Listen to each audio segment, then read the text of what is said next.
Wadaglis, Anguka Nayo on 104.5 Vibes Radio. Kevna Badman, we are the morning vibes. And of course, this is 104.5 Vibes Radio. 98.7 Nuko Mombasa, 98.8 Nyeri, 106.2 Kericho, 107.1 in Meru. Now, if you go live on www.vibesradio.co.ke, you also live on Facebook as well as on YouTube. Maintain your handle. Your channel on YouTube ni at Vibes Radio KE. We are live by them. My guys, site kona Senator Kisii County Richard Onyonka. Karibu sana mwesh. Nashukuru sana. How you doing this Monday morning? Niko poa. Uko fiti? Niko poa kabisa. Niko sawa. Na like maze. Niko sawa. So Anguka Nayo maze. Umeanguka nayo.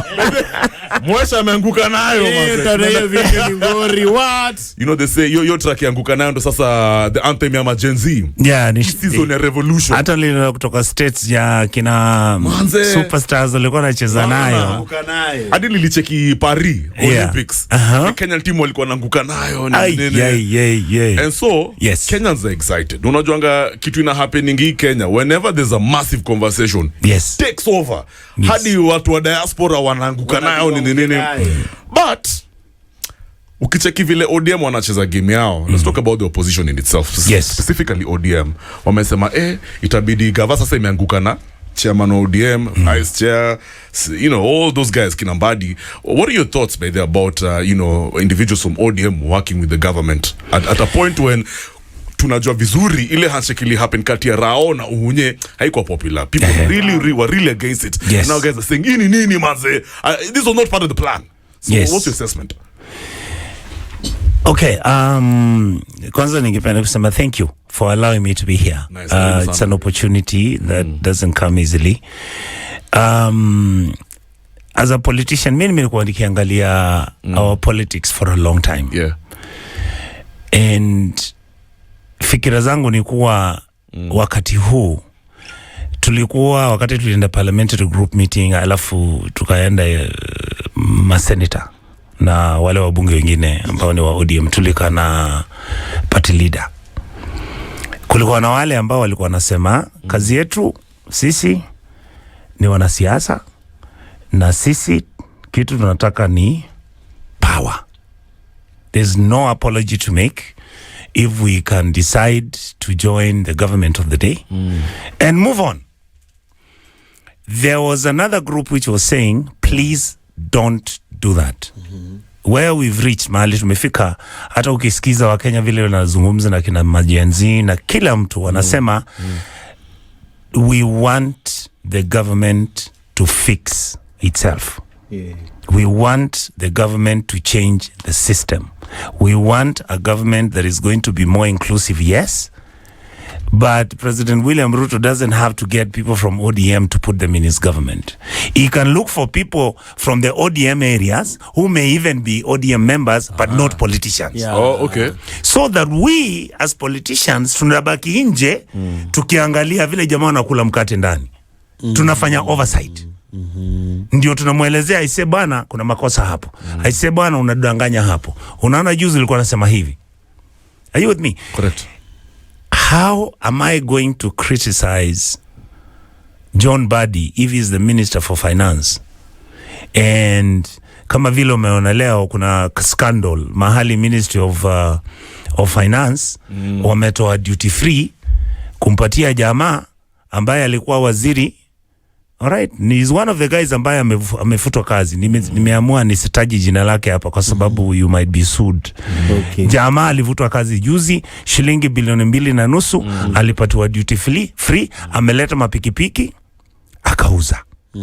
That is 2.5 billion shillings. What if nikikuta Mbadi akiwa waziri nipate yeye amefanya hivyo, what do I do? Manze. Niende nimuulize anigawie kidogo tumalize hiyo story ama niambie Wakenya kuwa huyu ni mwizi mwingine tumeleta hapa kwa store.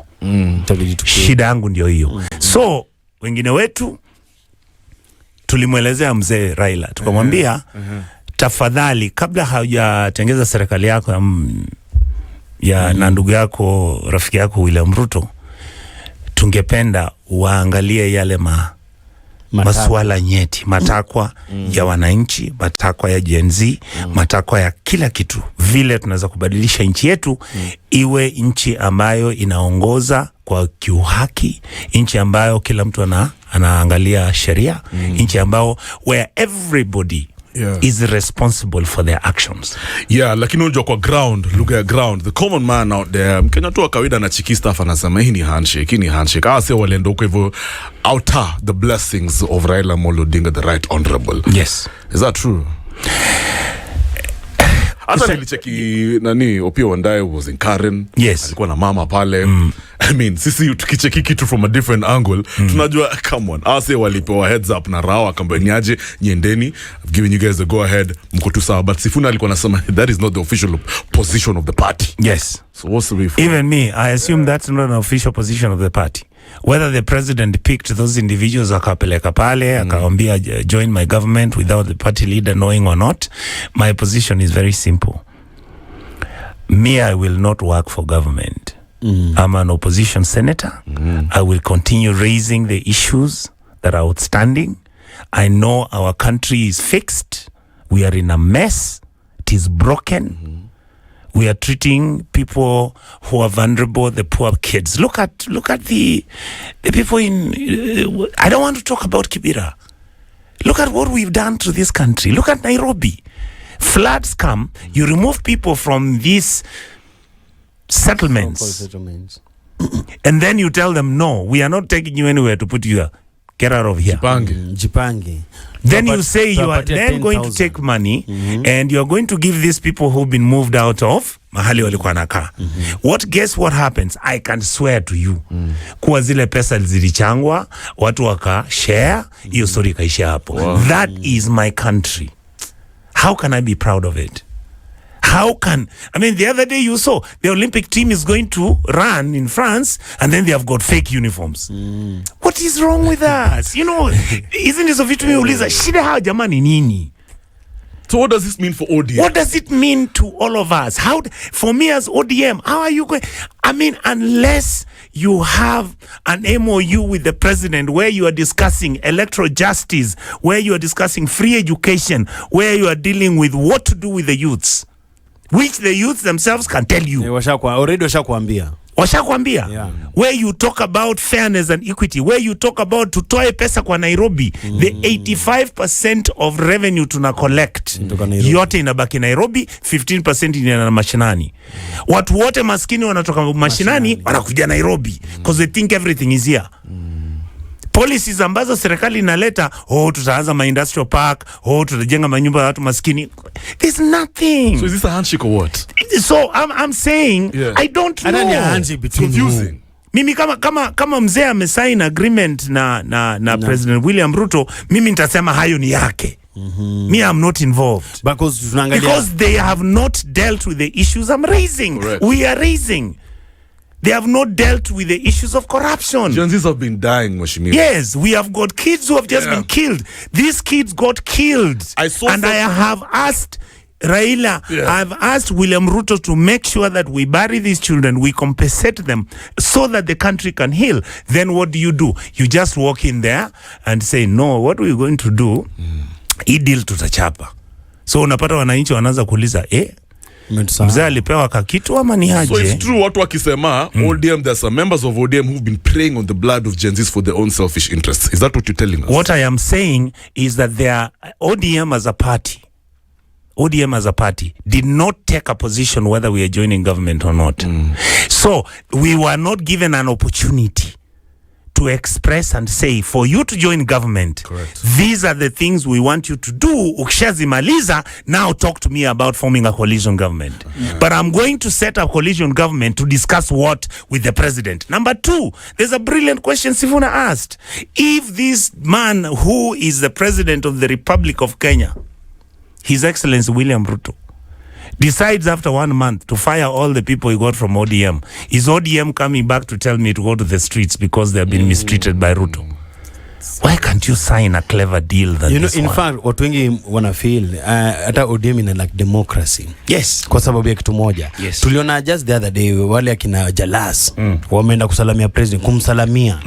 Ili leta shida hadi mkaita chama, mkafanya press conference lazima tukiwe chief wenyu lazima wachape. Lazima unachika but here comes. Hawa hata si kutembea ni kazi wameenda kufanya. And yet the ODM imenyamazia hiyo story. Acha nikuulize story. Si tulifanya NADCO.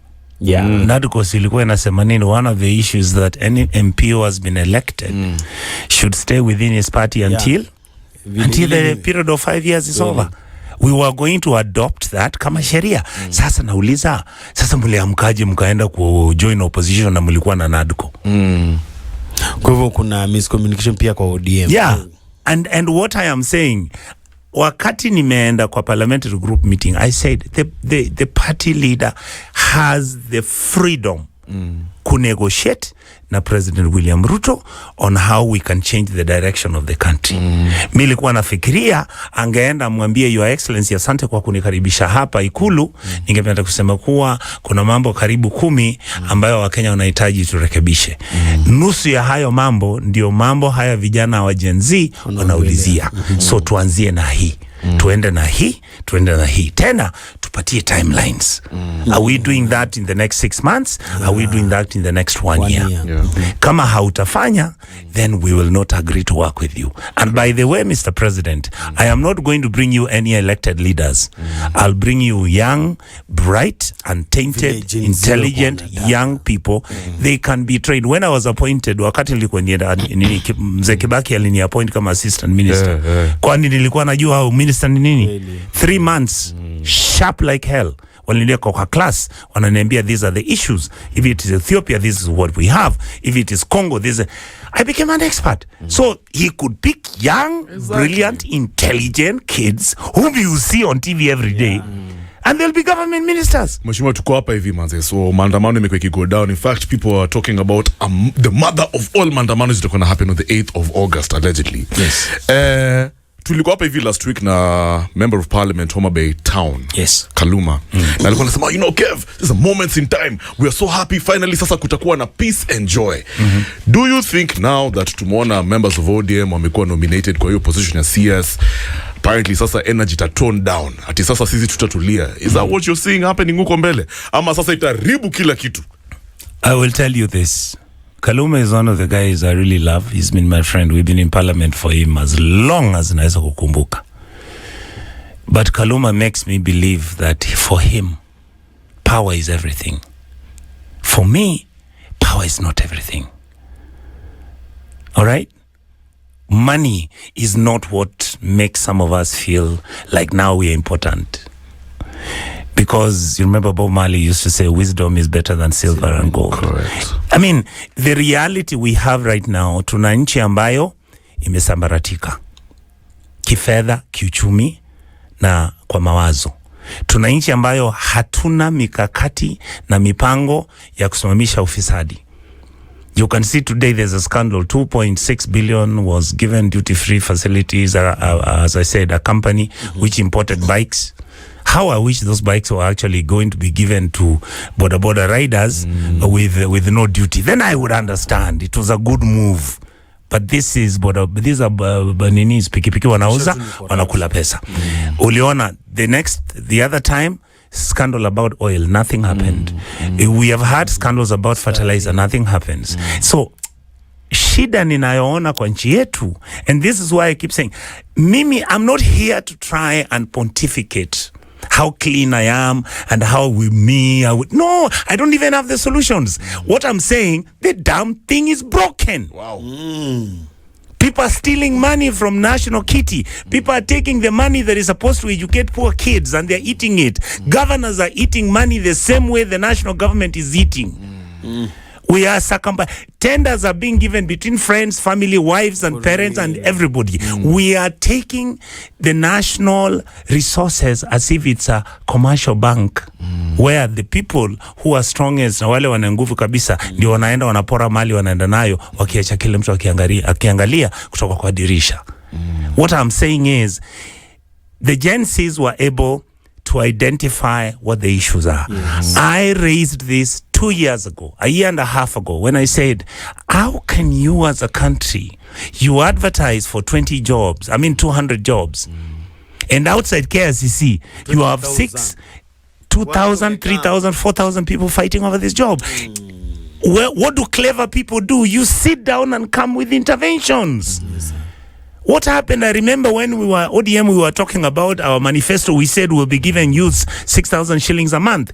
Kenya can afford to give its youth 10,000 shillings a month if we stop stealing their money. Wow. Money which can be a social welfare program, which can be kept for a period of even 3 years from the time somebody is 18 until they are 25 or 30, as they are looking for a job. And this is a case where once you get the job, then the system automatically removes you. To counter the agitation in society pia nasema youth, Gen Z, the old, the young, wase tu wote, the state, so the society na kuna state. Yes. What the state has done, according to me vile naona, they've resorted to violence, intimidation, kuanza kuabduct watu, but Gen Z's wamesema these are our issues. Hata mtu uwe aje, we are still gonna go out there and air our frustrations. Yes.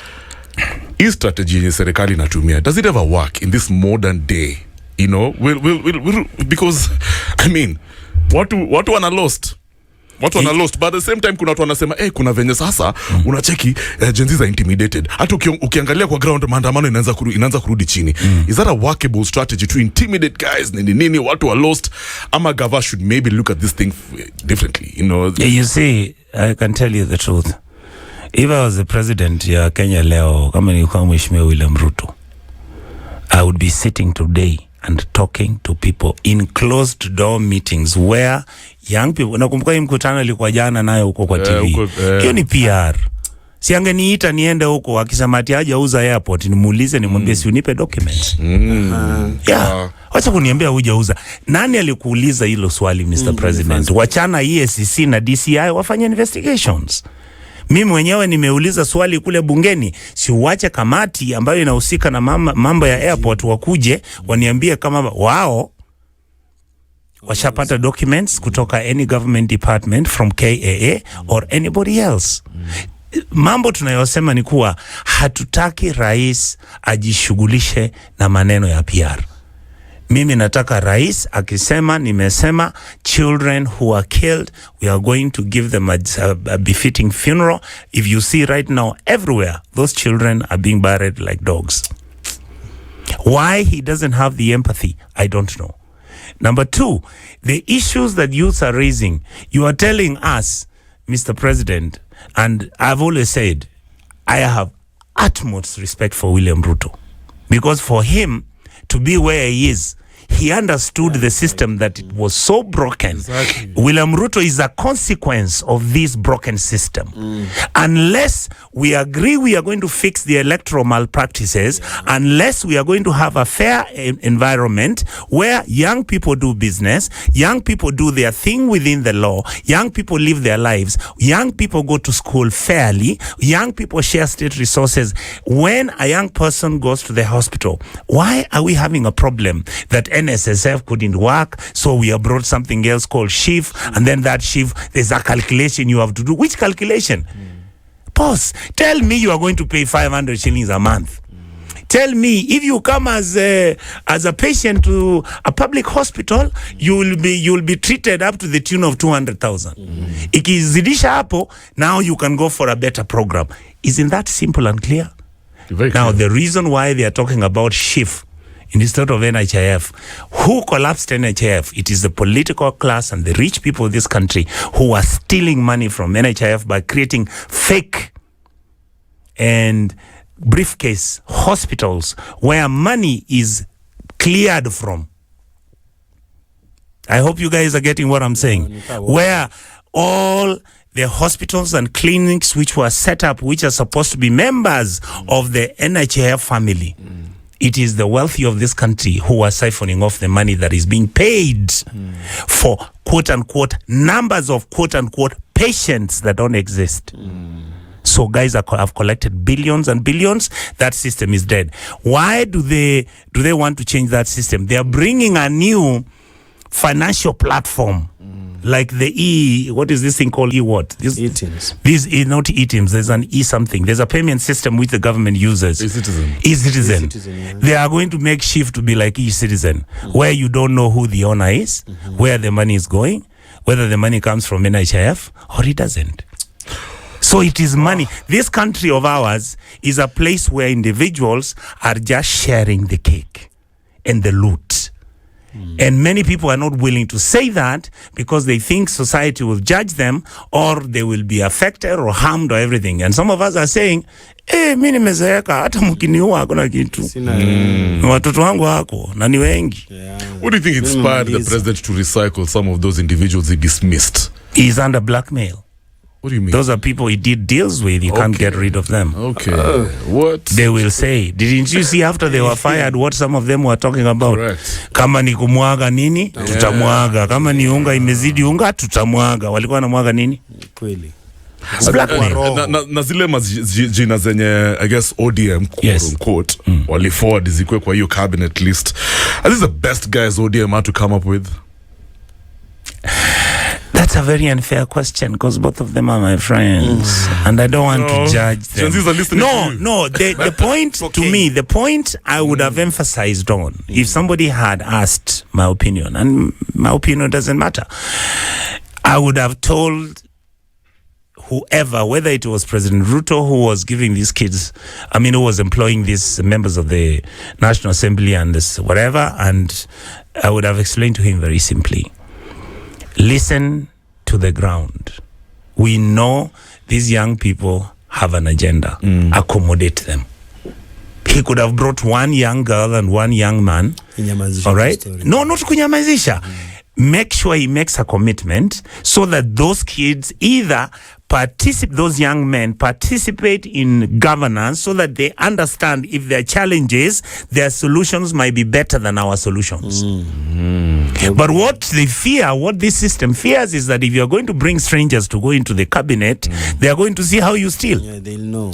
Right. They'll start talking about how you have stolen from Kenya Power, how you are stealing money at the ports of Mombasa. Now you want to sell the airport, how Nairobi has become dysfunctional deliberately, where groups and cartels are sharing the money, where we make arrangements on tribal basis on which tribe is going to be the governor of Nairobi County because we have got a president from this tribe, that tribe. These kids are not interested in our tribes anymore. They are now discussing issues. Kenya. Yesterday there was a hashtag that was trending. Jana nikicheki rugby. Ruto Raila must go. Yes. I'm sure you're not surprised, eh? Imeongezwa sasa ni Ruto Raila must go. How do, and for the longest time ever, we know what Raila has done to this country. He's done for this country. Absolutely. In fact, this constitution is because of Rao. Now, and I know you don't know that in 1982 I was in prison with Raila. Oh, okay. What? Yes. Jeez. Yeah. So, I can imagine you guys are tight. When we started when I started my politics is when I was at the University of Nairobi. And you know what many people don't know. Then when I was arrested by the Moi government, and of course I never blame him. I think even us, we were a bit hard on him.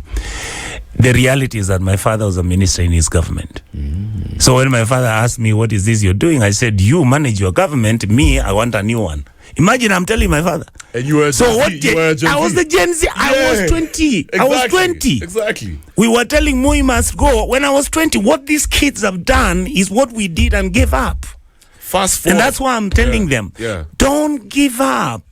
It's taken me 40 years by the time I left the University of Nairobi for me to do a 360 and come back to start talking about these things. How I wish this is what I was talking about 10 or 15 years ago.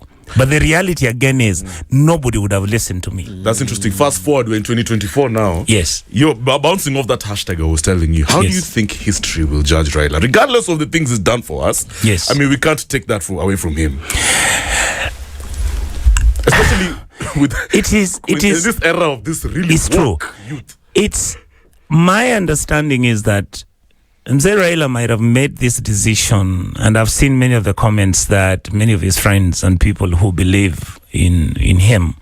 And to be honest with you, I believe in him. I mean, he has made some mistakes. I have looked at them and I've assumed the truth is human beings, we make those mistakes.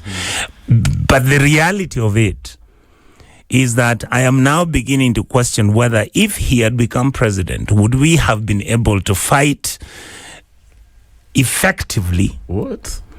and change Kenya, given the fact that he and some of his friends right now feel like, in fact, you sometimes fight until you get tired and you walk out. And the feeling I want to raise and the statement I want to make is that how I wish he didn't walk out with his head bowed. How I wish he still would have a capability. We want to see the issues that he is going to bring onto the table. The good thing he did, he never went for the position himself.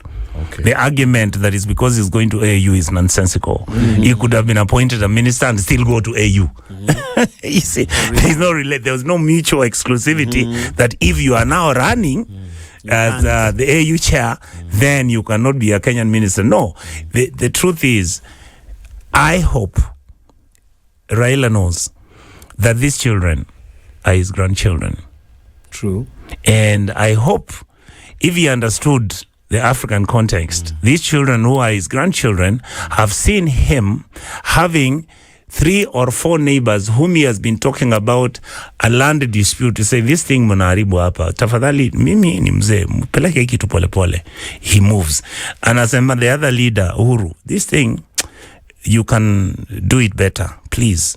There are certain issues which we have: electoral injustices, fairness and equity, state resource distribution and equity, devolving functions to the county governments. Hizo vitu zote haikufanyika. Now he has come, now he's with William. So I'm hoping that because he's with William, he's now able to say, William, yes, even when I formed this coalition government, there are 10 outstanding issues. Can we deal with them? If he doesn't, history will be very harsh on him. I can imagine. Let's go. I want to look at this thing politically again. Yes. If you look at the front page of the Standard, Anasema Gachagua running out of options. I don't want to stress on Gachagua too much, but we're here with Philip Itale, Director of Communications. Yes. Alikuwa anasema, Kev, politics in Kenya, there's a lot of betrayal going on. Yes. We hear, allegedly, that maybe Gachagua is in communication with Uhuru. And because of that, Raila feels betrayed. Yes. There's a lot of vitu hatujui chini ya maji zina happen. And so because of that, Raila feels safer with Ruto. Or he's just a revenge. yeah.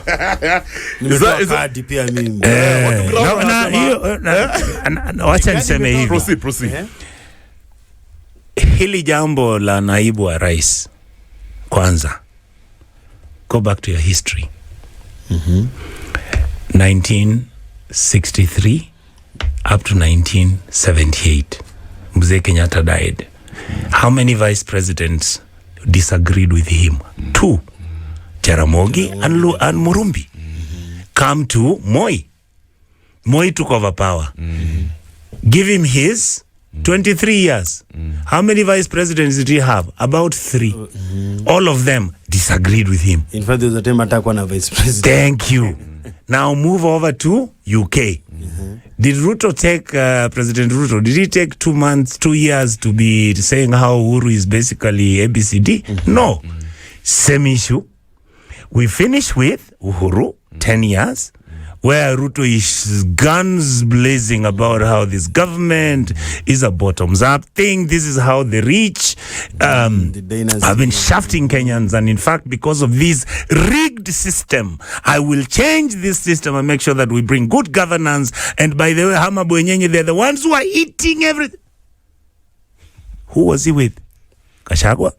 Did he take 2 years before they started saying how ABCD? No. That tells me your system is broken. Yeah. Exactly. The reason is there is a pattern. There is a consistent pattern. What is the system? Why is the system broken? The system is broken because these individuals, you know what they were doing? What we have done historically, we have been sharing the loot. So we only disagree And the fights begin when one group eats and leaves the other one outside. Nakula same. Nakula same. So when I hear even I laugh at this. If he calls me, by the way, I'll tell him I was just laughing at you. I heard Gachagua say how this is going to be our thing. In fact, between UDA, we know what to do, and we are going to finish this thing. And the other day when I saw him say, my people are being fired.